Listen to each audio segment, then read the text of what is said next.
ಈ ಹೊಗೆಯನ್ನ ಕಾಣಬಹುದು. ಇದು ಬಿಸಿ ನೀರಿನಿಂದಾಗಿದೆ. ಹೊಗೆಯನ್ನ ಇಲ್ಲಿ ಕಾಣಬಹುದು ನೀವು.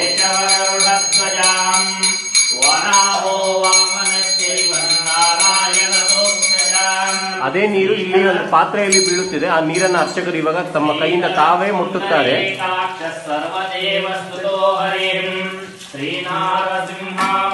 ಆ ನೀರನ್ನು ಈ ಪಾತ್ರೆಯಲ್ಲಿ ನೋಡಬಹುದು. ತಣ್ಣಗಾಗಿ ಹೋಗಿದೆ.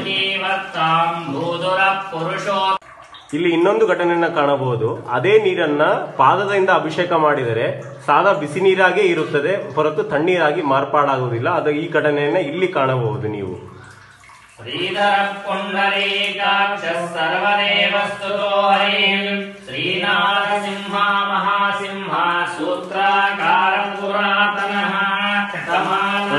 ಆ ಹೊಗೆಯನ್ನು ನೀವು ಕಾಣಬಹುದು. ಹೊಗೆ ಬರ್ತಾ ಇದೆ ಅಲ್ಲಿ.